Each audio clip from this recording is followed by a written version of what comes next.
Hi. Hi, I'm Jo. I'm Co.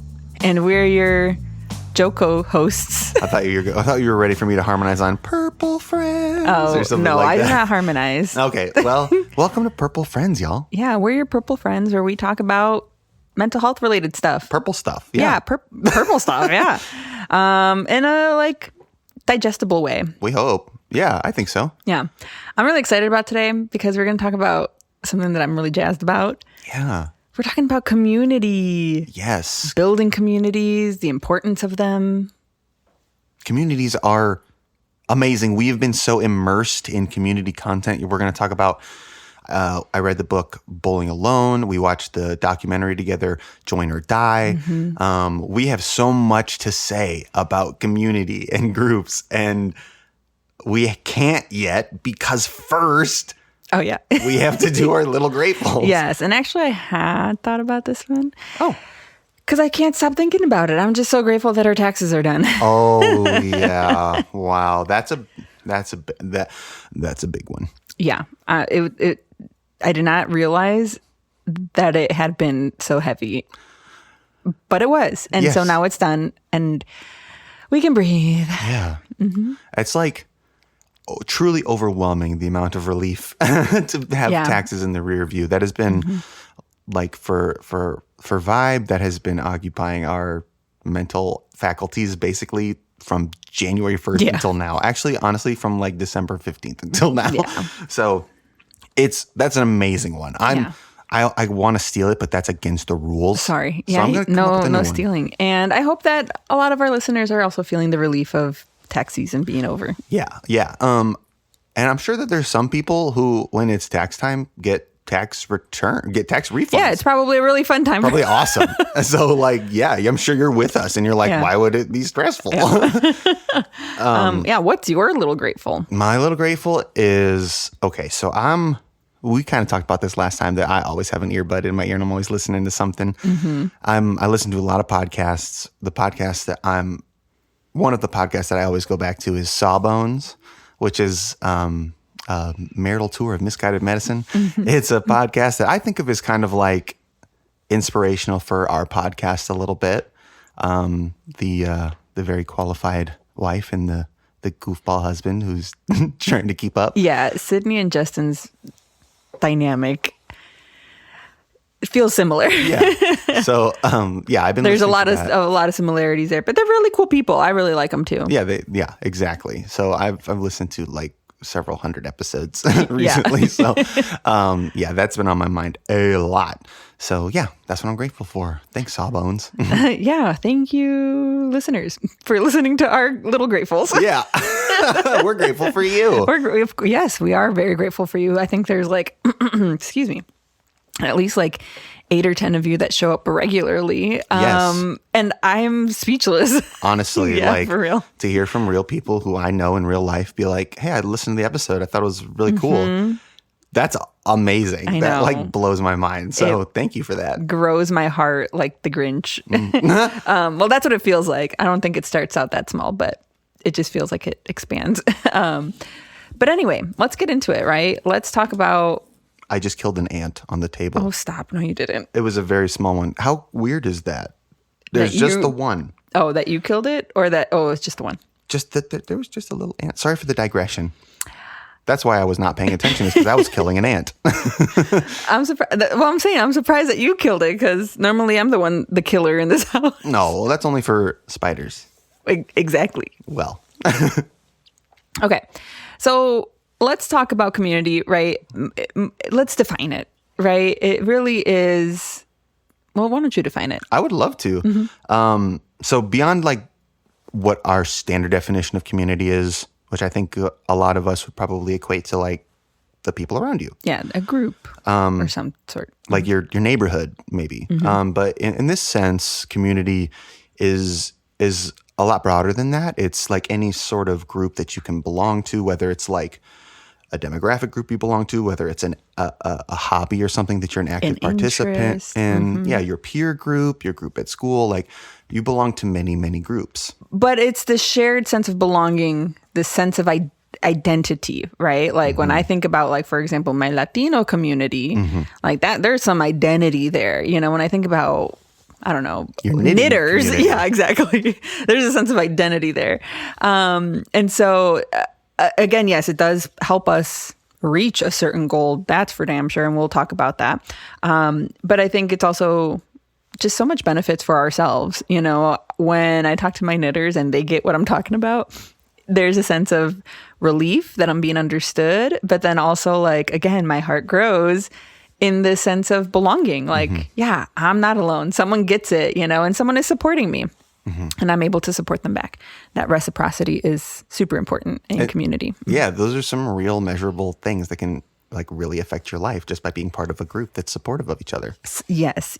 And so the misconception might be is that it's not just like going out and hanging out with people or like hanging out with your friends. Yes, that is community. But like going out and just being at a place or, you know, these superficial connections, like I think about like your acquaintances or the people that you pass by, we don't get that same sense of community. We can build a sense of community, and we'll talk about that later. But at the forefront, it doesn't really give you what we're talking about, right? Like that sense of belonging. Yes. Yeah, that's like the superficial kind of connection. And it's not quite as deep as the community connection that we're going to be talking about. There's also like a lot of, I would say, back and forth about online communities versus in-person communities. And we're going to talk about how, like, hey, online communities are good. Yeah, I fully love my online communities. Like, I think they serve a purpose. I do think it forms a sense of belonging and ticks all the boxes. There are a few differences that I think we're going to talk make about an impact, but that doesn't disqualify them. So if you do find community mostly in online spaces, that counts. Good for you. That's great. But we're also going to talk about some of the boxes that it doesn't tick that an in-person community can help with too. Because there are differences. And a lot of times we like to think like, I mean, it's a community. A community is a community, online versus in person. But I think we all know like there's a difference between like having a Zoom call with somebody or having a face-to-face call. So like we're going to talk a little bit about that, and like don't worry, we're not going to come down against online communities. We're very pro online community here. Absolutely. Especially like I say this to my clients a lot that like the internet ain't going anywhere. Like we have to find a way to make that work for us and like integrate it into our lives in a way that still benefits us. So like I don't know, I feel like maybe not so much anymore, but there was a lot of like internet fear or like, I don't know, those things aren't real. And especially in a time of AI, we do have to think very critically when consuming media. But like I said, there's a lot of space here for that. Yes. And also speaking of like being very critical and being knowledgeable, like AI and different things like that, we also want to be aware of this. Like we don't want to fall into the trap of like all groups are good because as we all know, sometimes when people get together based on the wrong trait, they can do a lot of damage to society. Yes. Talking about groups whose common trait is racism or something like that. So not all groups are good, but the groups that we're going to be talking about are very, very good for your mental health. You know what sucks is that like even in those groups, those people still feel a sense of belonging. They benefit from being in that group. So it's very important to make that clear that like all these people who we don't like, they are benefiting from being in a group. Yeah. And we're not. Yeah, we're not. And I think that something to consider is that like community equals connection. Connection breeds community, right? So I think anytime that you have an opportunity to connect with someone, there's a chance that you can be building community there. You know, you have an opportunity to learn if you guys connect on a certain interest or hobby or background or whatever else, right? And that can lead to meeting a whole lot of other people that fit that. So I think if you're striving towards connection, chances are you're already like working on the muscle that leads to building community. Yeah, I would agree with that. Should we get into some of the research? Because there's a lot. I feel like we kind of dove pretty deep into that. Community is social psychology. Yeah. There's an entire branch of psychology devoted to studying communities, groups, the impact of these social connections and what the impact they have on our psychology. So there is so much research about groups and communities and things like this, in groups and out groups, and all kinds of really interesting data. But we're going to focus on some really specific stuff. Especially, we're going to lean heavily on the research of Dr. Putnam, who wrote Bowling Alone, and which was adapted into the Netflix show Join or Die, which I think is very, very relevant to what we're going to be discussing. So if you haven't seen that, I would say that's suggested watching. Yeah. Find a way to watch that if you can. We're going to be talking about that quite a bit. I feel like when we talk, it's such a broad term. And there are so many of these little like branch offs that we can really like, there's so much meat in all of that. And so Join or Die, I feel like, is really concise. And yes, it's a really good entry point. It has a wonderful like fundamental level. Although I feel like when we were watching it, we were critiquing the hell out of it. We found a lot of issues. Truly, but I think they covered it towards the end. Yeah, they did eventually try to address a lot of the things that we were pointing out during the documentary. So I definitely would recommend, if you start it and you're like, this doesn't account for this and this and this, like what we were doing, wait for the end. They may cover at least some of it. Yes, I do also think that like Dr. Putnam's work focuses a lot more on like a structural sense of community, like groups and clubs and, you know, like I don't like, okay, pardon me, but please. A lot of these feel like white people things. Yes. You know, that's like, something that we have to talk about. I never knew what the heck a Rotary Club was, the or Elk like Club, the Elk or Mason Lodge, all these different Kiwanis, peanut people. Like I just knew they sold peanuts in the corner. You know, I don't know, and I didn't. Again, his research really uses that as a benchmark of like community participation. How many people are signing up for like these prestigious groups and clubs? Right. They're going bowling.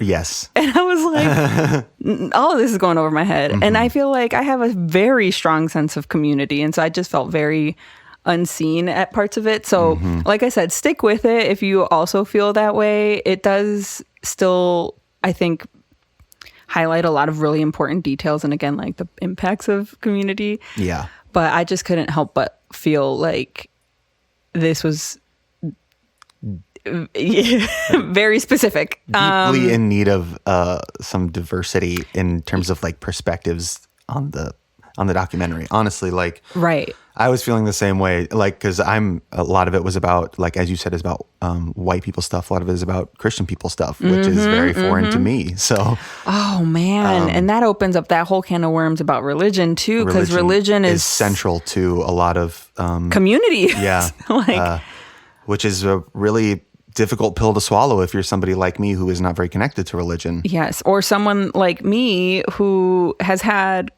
quite a journey with my own religious beliefs. And like I used to go to church all the time, and that's something that I've always said, is that like I don't particularly agree with most of the things said at church, but I really missed out on the community. Like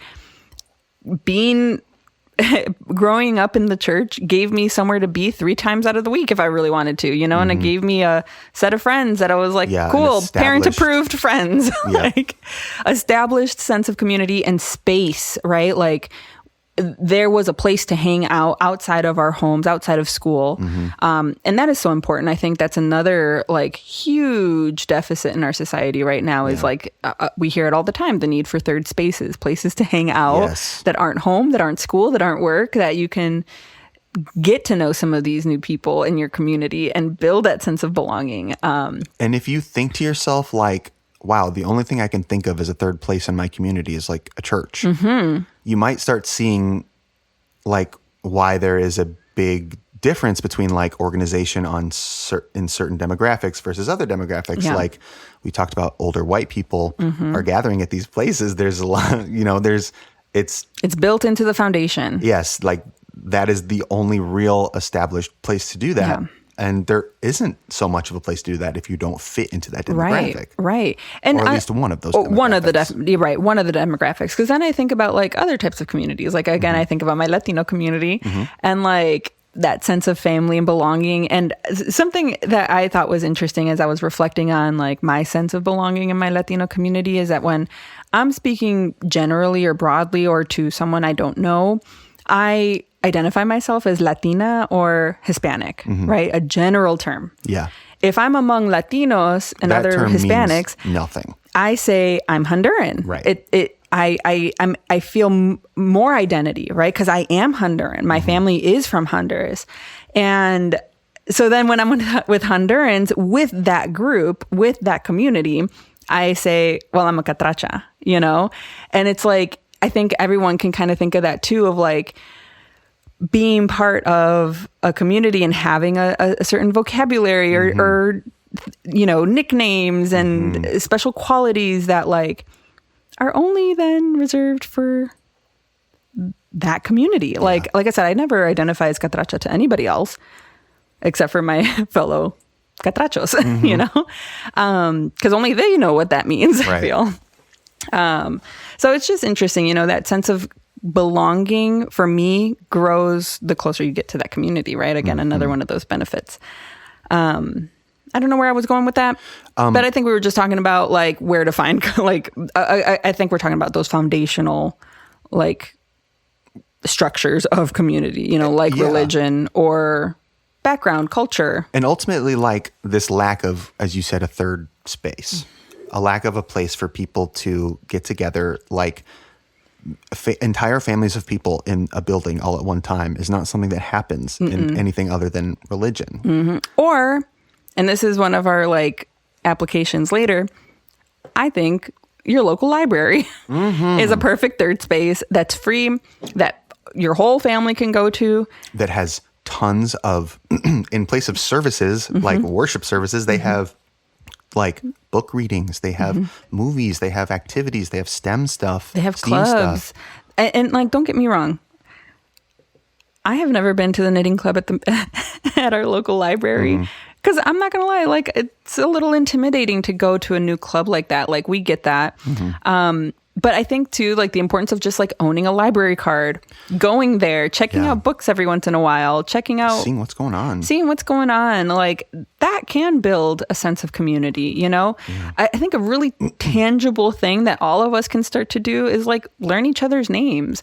Yep. That's something I've always really done is like if a server is serving me or a barista is handing me my drink, they all got name tags. I use their freaking name. Like, thanks so much, Sarah. Like, and they notice that. Right. Like, and the next time if I see Sarah, I can be like, hey, Sarah. And you're building that sense of community, right? These tangible things.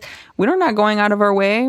We're just asking you to engage with what you're already by. And I think maybe my mind is only here because we just voted in our local election. But in addition to learning each other's names, learn about what's going on at the local level of your government. Because like a lot of people have no idea. That's not great. Like that's your community. You need to know what's going on. Like your local government approves things like different laws in your communities and things that directly impact you. Yeah. And I think that's one of the I'm just going to talk about it. Go ahead. But I think jump around. Jumping around. I think that's one of the differences between online versus in-person community, right? Is like the communal impact that you can have on like your direct area. Right.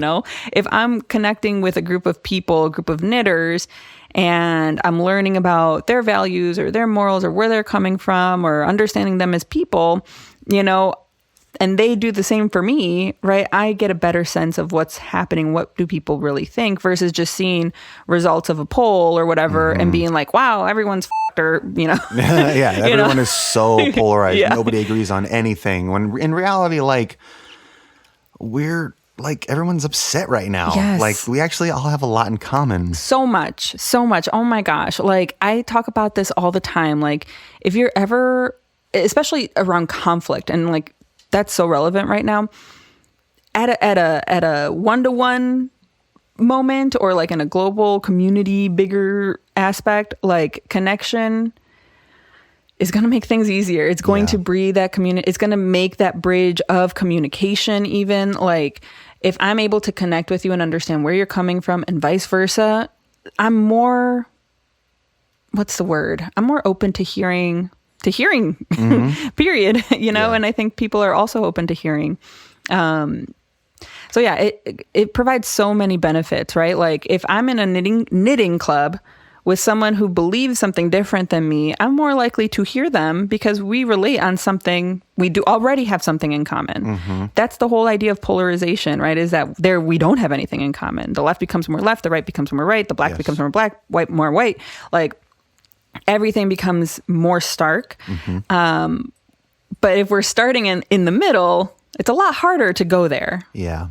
So it's also really interesting because like if you are in a group with like you're like a knitting group, like you said, and you're with somebody who you don't share any values with whatsoever, maybe like some of their values come from their circle of friends. And maybe now that you guys are a part of a circle of friends, you can be a voice of like challenging some of those beliefs if they're not correct or something like that. And there's nothing wrong with that, right? I think that like many of us maybe hesitate to do that because it's conflict or it's potential conflict or, it's exhausting or energizing.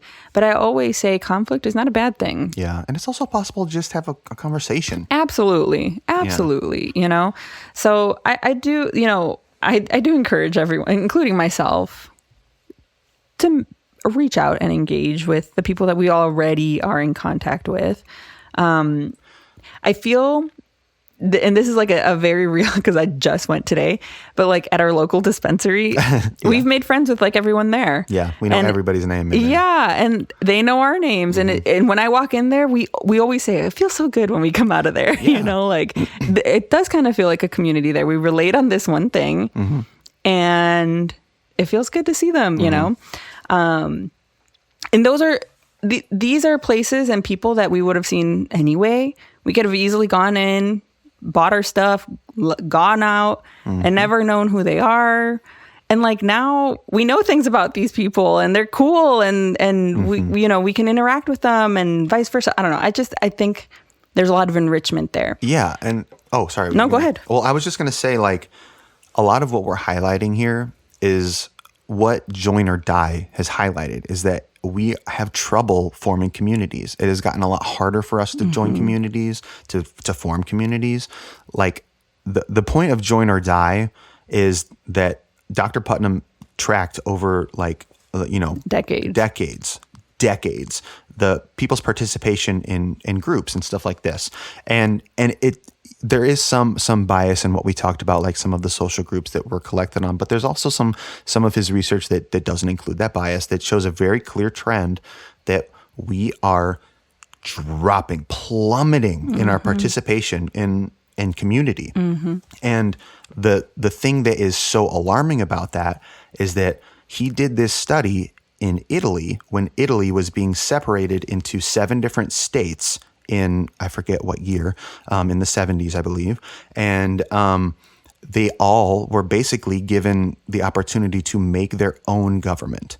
Hi, Editing Corey here. You're going to hear me refer to these 7 states a lot. I just want to make a quick correction. It's 20 regions in Italy. Sorry about that. So every time you hear me say 7, just think 20. Back to the show. He studied all 7 of them all at the same time, these brand new governments that were starting from the ground up. And he measured like all these different confounding factors about like what could possibly be the reason why some of these governments were more corrupt and some of them felt more fair and some people felt more heard. And, or like did the things that they said that they would do, follow through on promises and stuff like that. For example, one of the things was like one of the states, or one of the things that a lot of these 7 states promised was, we're going to open 1,000 new daycare centers in the next year. And some of the states exceeded it. And some of them, not a single one was built. And so he tried to find a lot of these different really unique metrics and unique factors that could have contributed to this. And after decades... It wasn't socioeconomic status, like the things that you would expect. Right. It wasn't like race or class or anything like that. It was group participation. He checked for all of the stuff that Jocelyn just mentioned. Okay, that was our main problem at the beginning of the thing. Like, it's got to be this, it's got to be this, it's got to be this. It can't be the group participation. But his research proved that it was that, and it directly related to the fragility and stability of democracy in these 7 states. So there is a direct correlation between group participation declining and government and democracy eroding. Yes. So that's why this is so important. And that's why the documentary is called Join or Die, because this is dire. This is important. And I know so many of you feel just that, right? That this is so dire, that things have gotten so ugly or so desperate. And I say, because I have these conversations day in and day out, and I always come back with it with like, we got to stick to our community. Invest. Check in on your people. Yes. Invest in the people that you already know and love, that love and know you, and grow your community. Get to know new people. Get curious, right? And that's another thing. I'm like, always approach people and yourself with curiosity versus judgment. Because I think that there's just so much judgment in the world. Yes. Another one of the benefits of community that I wanted to talk about is related to Rat Park. Oh my gosh. Yeah. What is Rat Park? Because you said Rat Park to me and my brain went crazy. I'm sure it's like imagining like the mousetrap game or whatever. Oh, no, you have no idea. So Rat Park is a very interesting study done in the 1970s by Dr. Bruce Alexander. And Rat Park, essentially, he studied the importance of society, community, our environment, as it pertains to drug use and substance use and abuse. And basically what he found was that like rats in isolation, when given the option between plain water and water laced with morphine, in isolation in a barren cage, are way more likely to choose the morphine-laced water. But then he built Rat Park. Ooh. I know, right? Doesn't it sound so fun? It does. Well, kind of. Maybe not to me, but for somebody, sure. For the rats, it was definitely fun. For example, for the rats, yes. So the rats had like an amusement park cage, with like Tube City, and, Whoa. And like enrichment environments and stuff to snuffle in. Okay, so I'm not gonna lie, this is what I pictured when it. Then yes, there you go. A wonderland for rats. That's exactly what this is a wonderland for rats, and it's filled with other rats, know. And again, all these rats were given the same options. They were given regular water and morphine-laced water, and they were significantly less likely to drink from the morphine-laced water. So I think it just goes to show that community is able to fill our buckets in ways that some other things just don't, you know? Like, that is so interesting. Very good study. I know. I remember someone in my grad school had talked about Rat Park at one point, and it just like solidified in my mind, like Rat Park. Good one. Dang. But it's so good, and again, it just showcases that like when you're struggling with something like substance use or substance abuse or depression, anxiety, grief, loss, all those things are not healed or cured, but like are softened by community, by that support that you get by my mom bringing me a cut up mango, by having a friend reach out and saying happy birthday that you haven't seen or talked to in years. And it's just like, oh, okay. Like, these little things. And another thing that I say constantly, right, is that the little things are that matter. I say that specifically in relationships, one-to-one, that the small things, the attention is everything. Yeah. In the same way, I think community is built on the little things, like, hey, I thought of you and I brought this, or like, hey, what is your name? I like your hair, or I like your outfit, or, I don't know, just get curious, right? Yeah. I think that's the whole point. Curiosity, connection, all of that is the starting path if you're wanting to build community. Mm-hmm. And Jo, what if you do want to build community? What do you do? I know. I feel like so many people ask me this. I feel like that's got to be one of them. Okay, I know personally, I have encountered this question a lot, not just in my own brain, but from other people. How do adults make friends? Yes, I was just going to, how do I make friends in adulthood? Yes, that's such a common question I get a lot. Because it is so hard, right? I think that we're kind of, when we're in school, we're kind of given communities and lots of opportunity for community, right? And by the way, if you have kids in school, ditto. Same. Yes, absolutely. But if you don't, to a degree, yeah. Yeah. Well, yeah. But regardless, right? We're given all these opportunities, and then we get into adulthood, and it's like all of that is gone. The structure, the opportunity, all of that is just gone. You have to do it on your own now, and you have to cling to what you had, otherwise, or you're yeah. And like you and I know you and I don't have tons of high school friends. I have a few that I have definitely kept in touch with over the years, and some that like I keep in touch with through social media. But like, it's not like I see people from high school, like on a date. But I do see friends. I think about my friends, and I see my friends kind of often. If you are in any workplace, get curious about your coworkers. If you are a stay-at-home mom, get curious about your neighbors. Like if you live a corporate life and go, like, get curious about the people who ride your train or work in your building, or, walk the dog the same time that you walk your dog. Also, another really great avenue those are proximity-based opportunities, right? What's physically around you. Other opportunities are interest-based communities, right? So this could be fandoms. Right now, I feel like I have found so much community online through different fandoms with like Severance that we've watched, or White Lotus that I watched. I know there are some other fandoms that are like diehard that do find so much like I think about K-pop fans, and that's like, again, they can be like these identity things, where they call themselves something and they share these things at these events, right? These concerts where they can connect with one another. And it feels good, right? So those are interest-based opportunities. And then there are like the direct opportunities, right? Joining an actual club, right? Yes. Like going to a place and being like, I'm signing up for this group and I'm going to get to know these people. Yes. And on that note, I would just like to take a brief moment to mention meetup.com. Oh, I don't know anything about it. Well, let me tell you about it. Meetup.com was actually started by a guy who was a student of Dr. Putnam. Of Bowling Alone. At least that's my recollection of the documentary. Okay, so if I remember correctly, the guy who created Meetup was a student of Dr. Putnam, who made Bowling Alone, which later made into Join or Die. I'm out of breath from going up and down the stairs. Oh.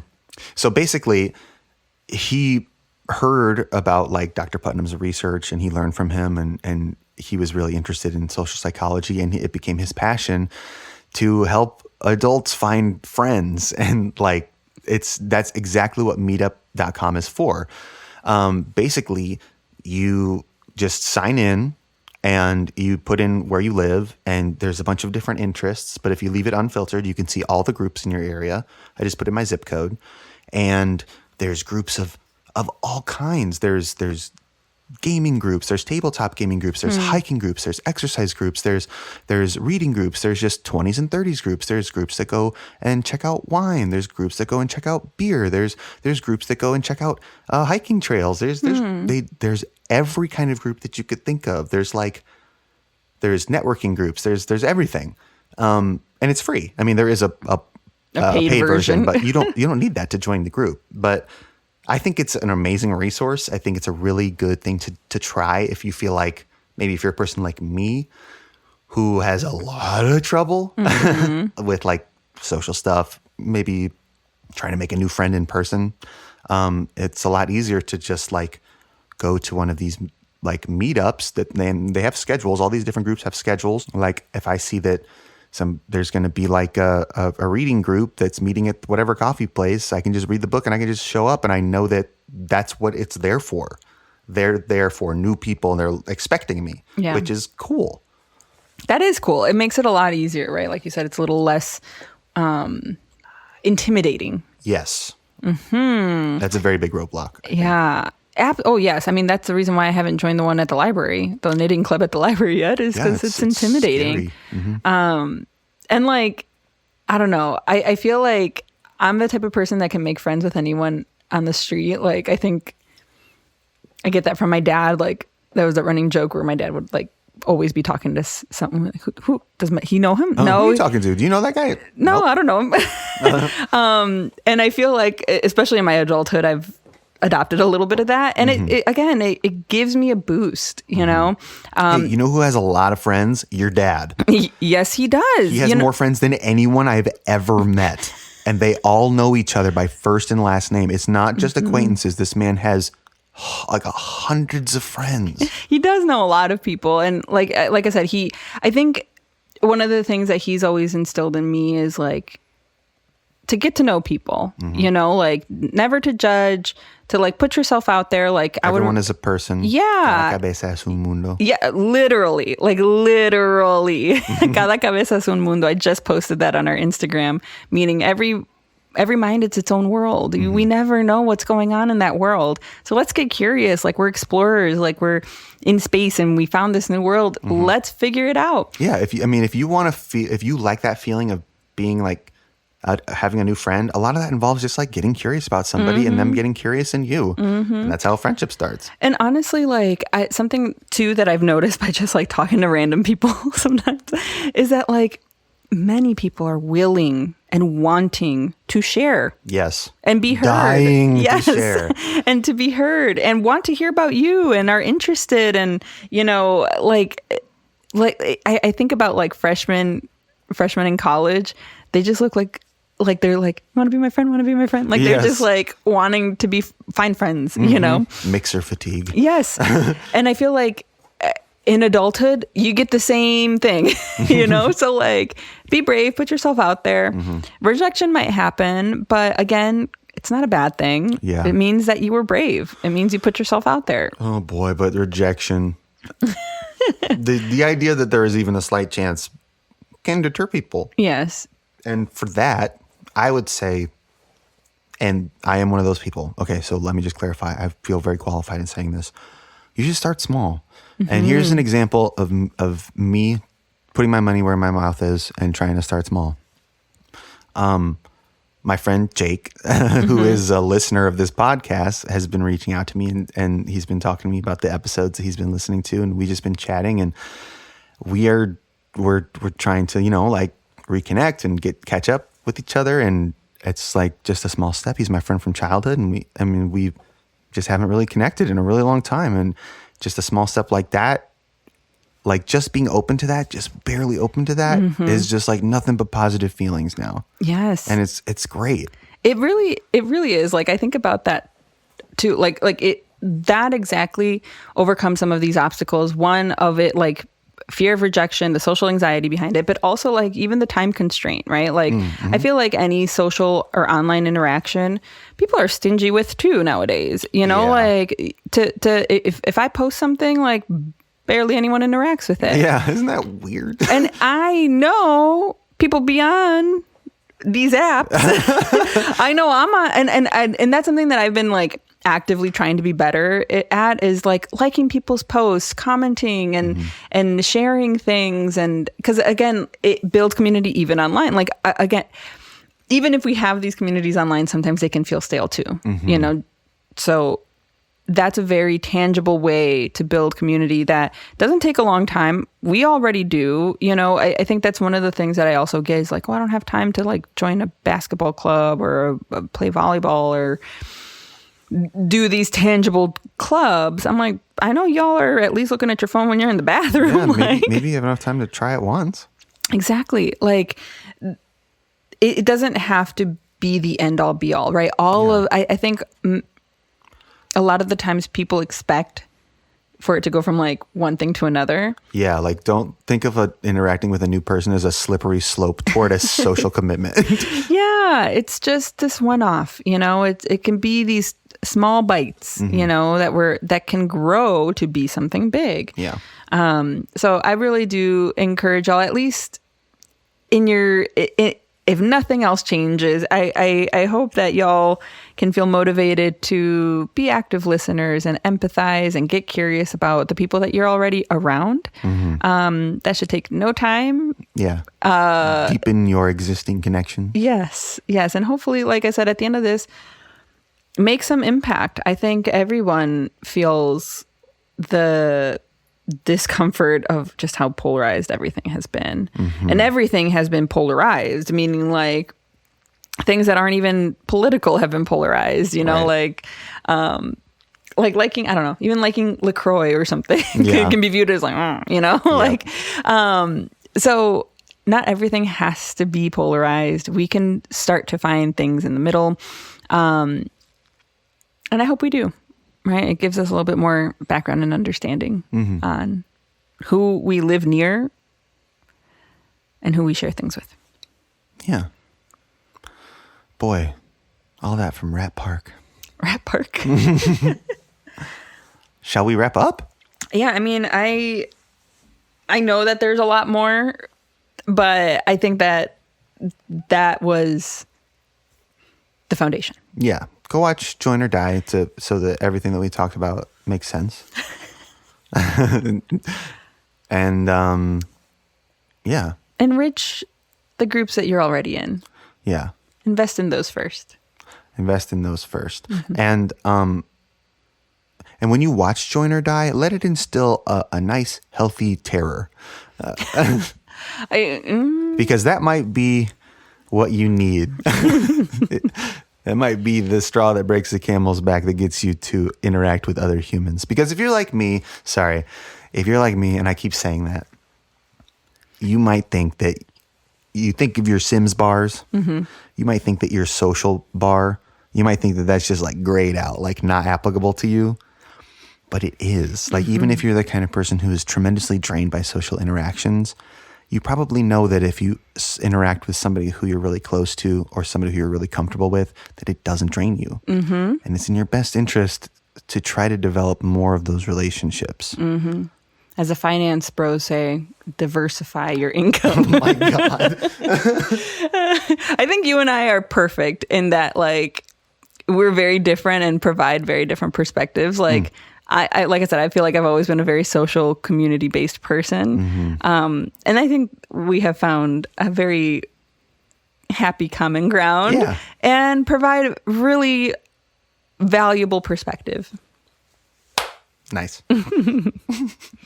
Well, I think that's all, folks. That's it. I just want to mention one more time that we do have an email now. It's purplefriendspodcast@gmail.com. If you have an idea for an episode topic, if you just want to ask a question, we're not going to give like actual therapy advice, so don't ask anything like that. But if you have like a weird thing that you're like, whoa, is this normal? Should I talk to somebody about this? Feel free. If you have, anything, if you just want to say hi, please do. Yeah, we'll say hi back. We'll say hi on the show. Oh, yeah, that'd be great. And then the other thing I want to mention is that in the spirit of community, we're going to be launching groups at Vibe Therapy Services. So if you're a local listener, be on the lookout for that in the next month. It's really exciting. It is so exciting. It's a brand new commitment to our community, and we're working really hard to make it accessible, and it's going really, really well. I'm really looking forward to starting them. Yes, we will offer both in person and online.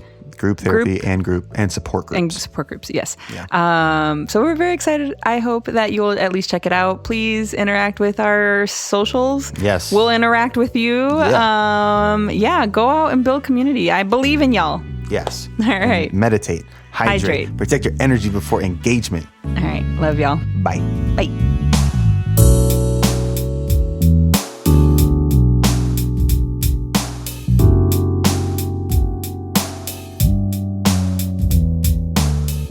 Purple Friends is an independent podcast produced by Vibe Therapy Services and is not a substitute for a session with a real therapist.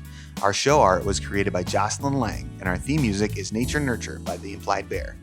Vibe Therapy is an Illinois-based private practice serving clients in person at our Wheaton office and virtually throughout the state of Illinois. We accept Blue Cross Blue Shield PPO, United Healthcare, Aetna, and Cigna insurance. We also offer private pay rates as well as free 15-minute initial consultations. Therapy doesn't have to feel clinical. Visit vibetherapyservices.com to see if we vibe.